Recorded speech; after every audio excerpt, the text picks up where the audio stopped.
Helen Buckingham. I'm the Director of Strategy and Operations for the Nuffield Trust, and I've been part of the steering group that's organised these sessions alongside Helen and Rakir from HSI UK. And I'm really delighted to welcome everybody who's here today. We've got quite a large number of researchers in our audience, which is fantastic. We've also got people with lived experience, people who are the people that we absolutely want to be working hand in hand with as we think about how we develop our more inclusive approach to research. These events have been quite a long time in the making. We've been talking about them for a number of months because it's a really important thing for us to focus on, a really important topic. Research is not an end in itself. We don't just do research in order to be able to talk to other people in ivory towers. We undertake research because we actually want to make a difference. We want, in this context, to make the health and care system better. And how can we do that if we don't have the perspectives, the experience, the sight of people who actually use health and care services and people who deliver health and care services in our minds, working with us as we undertake the research, right from the beginning about thinking about what questions we want to research, through to thinking about how we put our findings out there and actually make a difference as a result of the work that we do.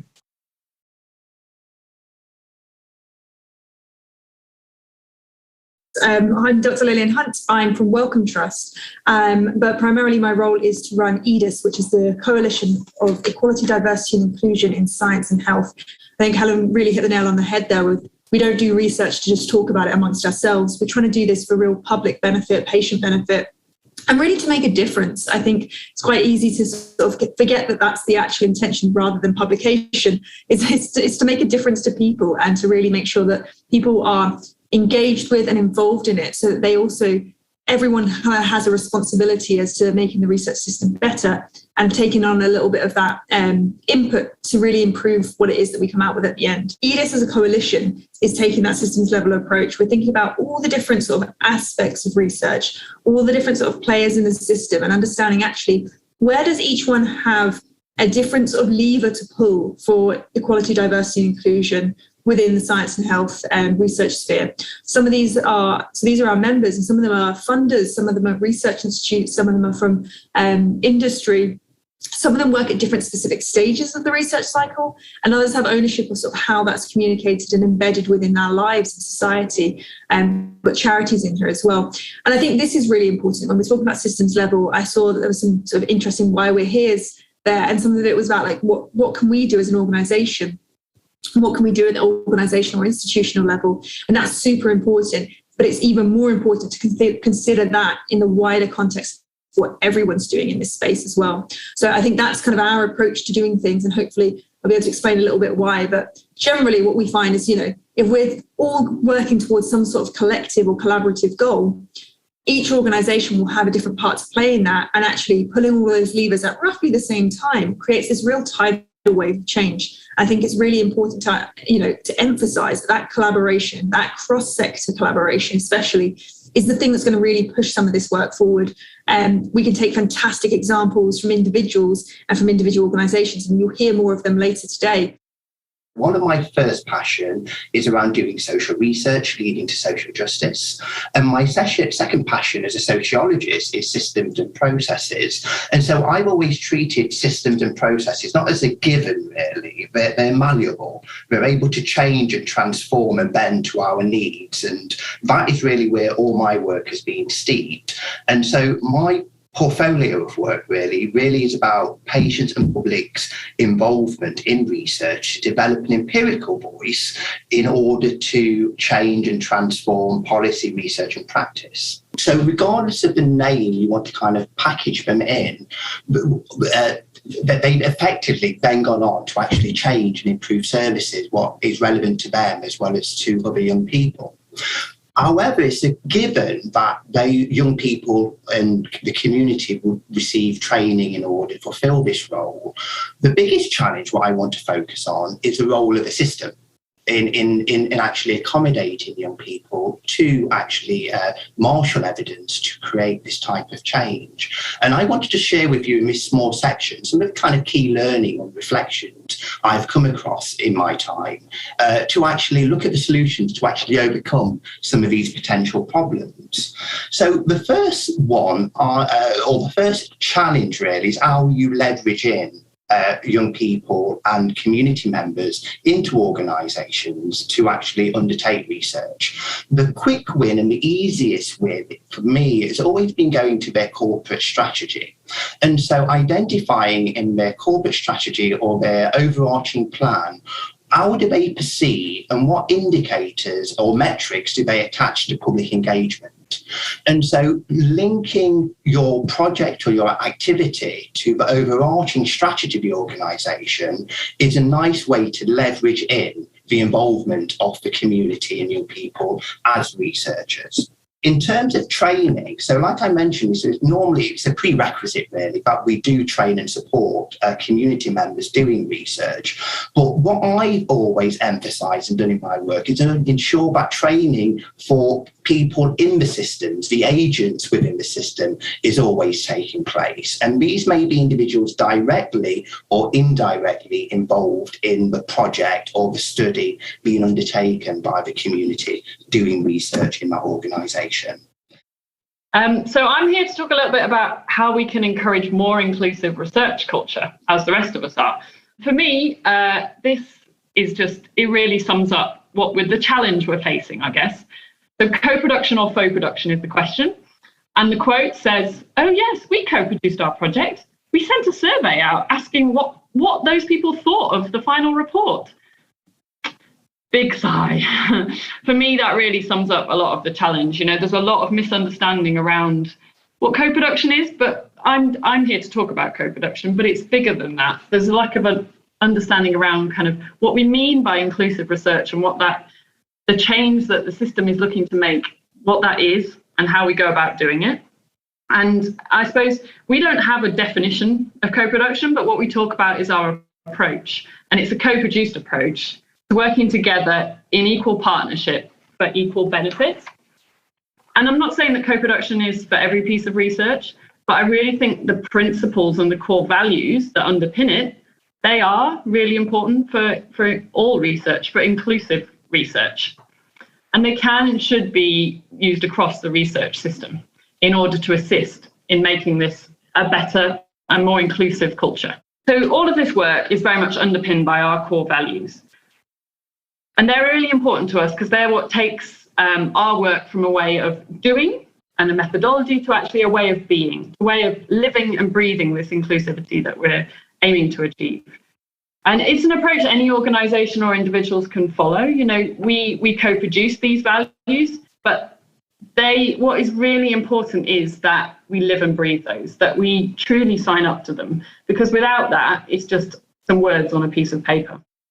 I'm Shahid Mohammed, and today I'm going to talk to you on behalf of the Renal Patient Support Group around online educational consultations surrounding chronic kidney disease, providing perspectives on the pediatric and adult side of chronic kidney disease. And it's been an honor and privilege to be presenting in this forum.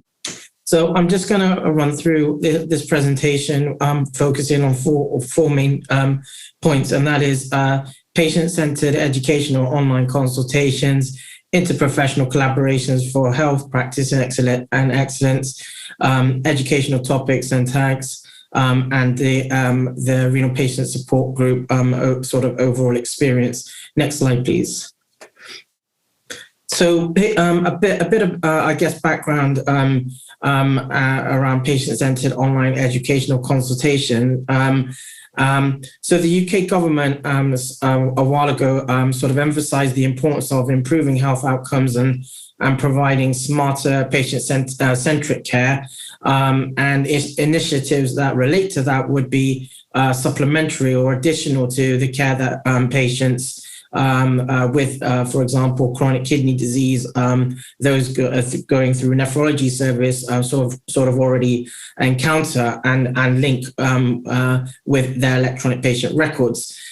Online consultations across several educational themes or topics and sort of doing some baseline sort of research around this would actually help to reduce inequity, increase literacy, health literacy specifically, language, and improve overall healthcare for those facing chronic kidney disease. And one way to achieve that has been to additionally would be to sort of integrate an instant messaging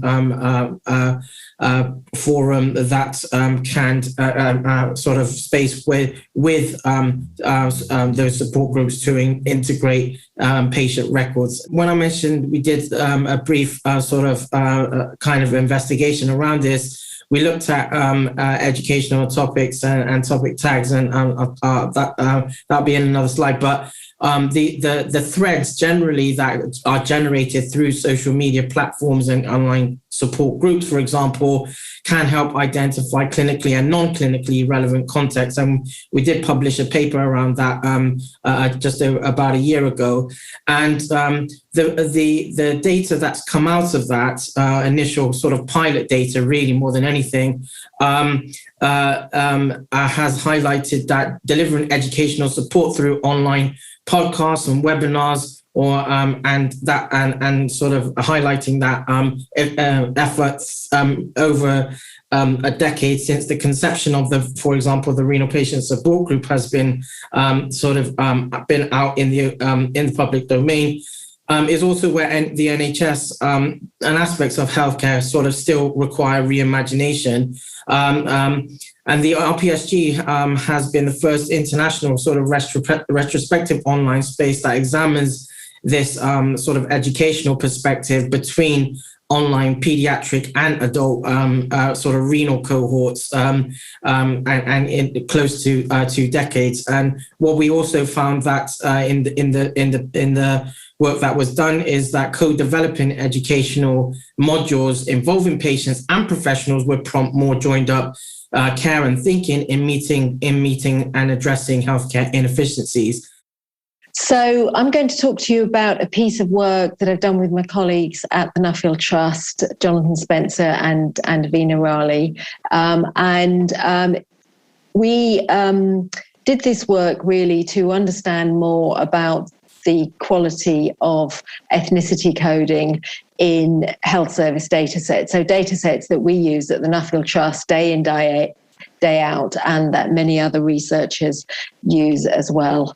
So why did we want to do this? Why does it matter? Well, understanding ethnic differences in health requires us to be collecting data about ethnicity alongside the information about health conditions and experiences. And if we don't have that data, then we can't really understand if there are differences between different ethnic groups in access or quality of care or outcomes. And one of the things that's really come to the fore, I think, with trying to understand what's been going on with COVID is that actually many health-related data sets don't routinely include ethnicity. So, for example, information about COVID testing, that data doesn't have ethnicity in it. So what tends to happen is that the data in existing health data sets is used to attribute the ethnicity of somebody. So by linking 2 data sets together in order to add the ethnicity to, for example, COVID testing or infection data. And that means that as well as any issues with the data quality in the hospital data affecting the analysis of hospital data, it also is affecting analysis much more broadly. And so this has been a concern prior to COVID, but I think there's been more focus on it as a result. In terms of our key findings, one of the things that we found is that there's an excessive and growing proportion of patients that have a category recorded of not known, not stated or other. That there's incomplete coding and inconsistent use of codes. So some people having multiple codes on different times they use health services, that there are systematic biases in data quality. So, for example, it's worse for planned operations than for emergency care. It's worse in London than in other parts of the country. It varies with deprivation and between age groups. And that also the coding problems disproportionately impact on minority ethnic groups. So in particular, the coding is a lot less consistent in minority ethnic groups. So that's a particular way in which bias might get into our analysis of this data. And then in our report, we also look at recommendations for improving coding.